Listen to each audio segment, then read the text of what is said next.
Chapter 34, The Legion and the Duo. The Legion's day isn't the only day incomplete. Even Retron decides to go and see the president. He has been living his worst life, feeling useless, with eyes all around him and with no support from anyone. But recently, he has been looking into Earth's development with Netro, wondering what else to do with it. While Netro, for now, has been used to paint over anything that needs hardening like vehicles via coating anything with metal. It does have many technological advantages despite Diane's warnings not to, wishing Diane is out of the way, well, the Legion being out of the way overall. Retron goes to see the president to try and negotiate the use of Netro, perhaps getting Diane and the Legion to agree to use Netro for extra Earth defenses. While the president does agree at first because the Earth might need to be more defended considering the Legion going in and out of the Earth. At the same time, there have been more servicemen thanks to the Legion inspiring more people to protect others. And so Netro coating everything is helping them without needing the extra step to turn Netro into technology. Retron demands the change, and the president stands his ground, seeing that Retron only wants to perform this idea because of missing the feeling of being on top. Retron then goes quiet. And he leaves the president in anger, wondering what else to do. But the president has said that if the Legion isn't around on Earth all the time, then there could be a chance for Retron to be a hero of his own. But for Retron it is not enough. Mike is leading the servicemen everywhere, so quick that Retron cannot get his sniper in time. For now, he just needs time to strike, a time to strike either Diane or the Legion. Despite some concerns, the president is also okay with the Legion leaving planets if the Earth is safe enough, which he thinks it is. The Legion may have its capabilities, but the servicemen together have survived massive situations too. The conversation between them ends, leaving Retron to be better. Hardly in the mood for the president despite being buddies who used to fight in battles together. The president too lost his legs from his last battle, humans only, no aliens. The president is unable to move around as much as Retron, and the president chooses a role where he has to sit often. He isn't as bothered about moving about compared to Retron. Retron not only tries to push for his legs to be as good as his former biological ones, but the president has also been weirded out that the president has coped with his loss of legs compared to Retron. The president after all can cope thanks to his patient approach with everything. But Retron as the perfect hero demands instant perfection in his eyes. Back at the Legion's building, the Legion chats with Opusnost and Amiku with handcuffs on. Opusnost and Amiku provide evidence. Thanks to Amiku having a projector of a new foe, they show that there is a new foe for the Legion to face. This new foe is Slitherark. He is a right-hand ally of Xyanthor and a very loyal one at that. The Legion is additionally told that Slitherark is not only very efficient with Xyanthor's missions but can create proper life forms to assist, including the new upgrade Stonos and even Roxy Serpents. This aspect the Legion finds odd. Especially Pod, who not only finds this triggering but knows what it's like to be another form based on another life form. Diane has stated that he had taken down a group of them before, puzzling him, but thanks to Mollug's cloaking spell and with fewer allies to stress the activity of his book. Slitherark and this new army remain hidden from time to time. And both Amiku and Opusnost go on to say that they found this out thanks to overhearing another one of Xyanthor's allies' conversations before bringing them down, making both Amiku and Opusnost into a set of peacemakers themselves. Amiku also explains that he too thanks to hacking CCTV technology vis his cubes, considering they can manipulate any physical matter. They managed to stay under the radar too, making the Legion wonder why Amiku and Opusnost have been unheard of. This is certainly handy because as Xyanthor has been getting resistance from so many planets, including Xyanthor losing many allies, Slitherark gives Xyanthor another hand in that regard, and Xyanthor has never felt so weakened and lowered. He is starting to get more impatient and run low on options.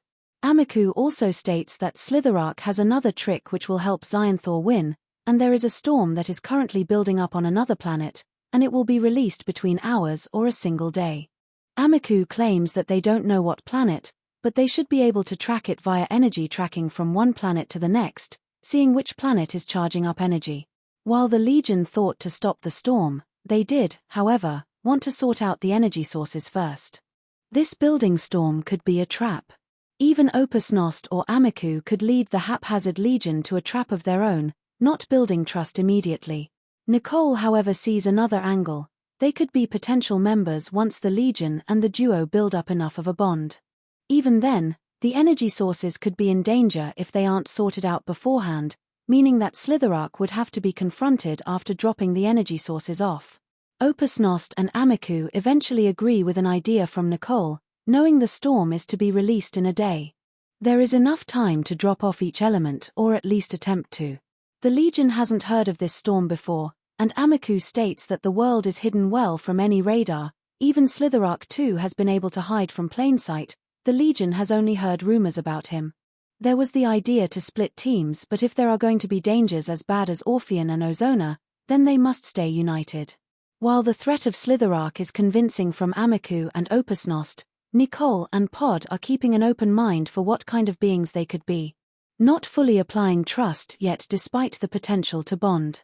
Even this storm could be a way for Xyanthor to trap the Legion to get hold of the energy sources, adding to why the energy sources must be away from the Legion but still well protected.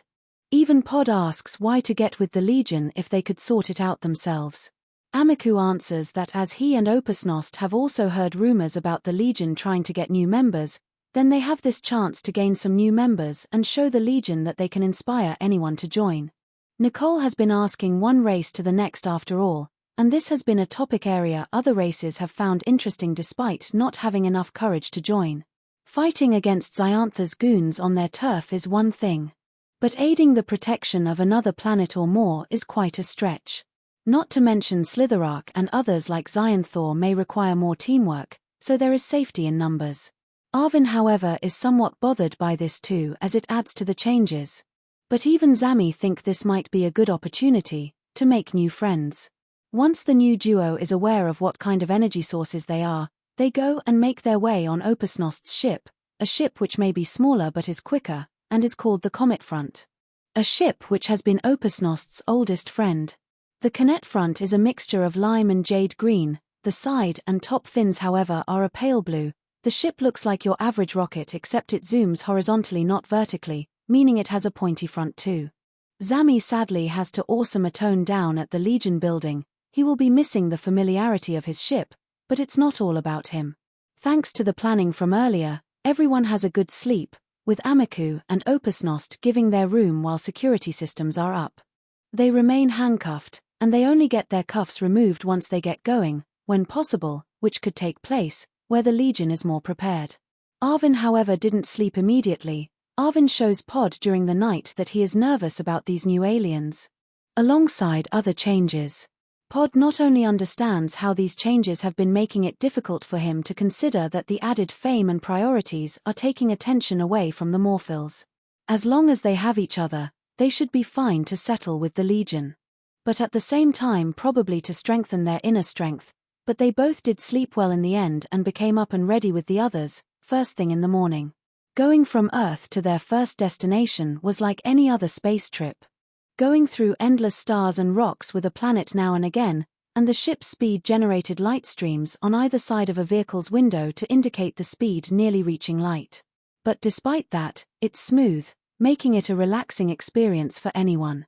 The Legion has its destinations, the home of the Titanrans and the home of the Sochus. Opus Nost, who is keen on fighting, and Amiku, who isn't very patient, have an idea that the Titanrans do visit a closer planet called Nahashtu, a way shorter area to get to, a resort where many alien races can hide while also enjoying mounds of entertainment. There are even Legion fans too. Even the area it is has always been like it even before a certain event came along, always appealing to multiple races even before some of the races had to disguise themselves. Nicole, while interested, is nervous about the idea because the Legion could draw too much attention when they are trying to plan many things at once. Despite wanting new members, she won't do so immediately as she and others would need to see what the world is like.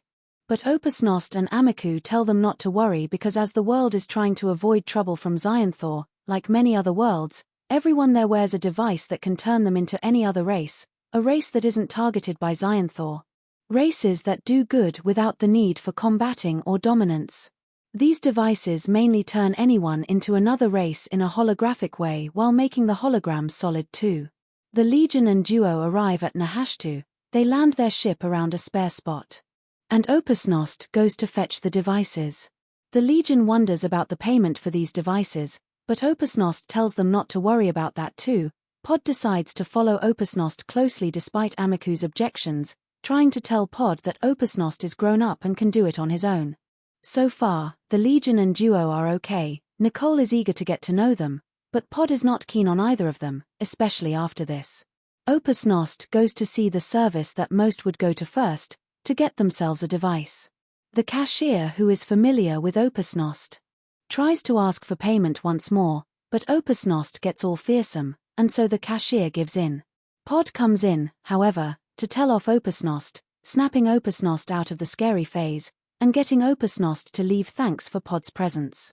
Amiku follows Pod to explain that's how they normally get the devices, but Pod is not a fan of this, thinking it's criminal, making Pod and Amiku not get on the right foot with one another.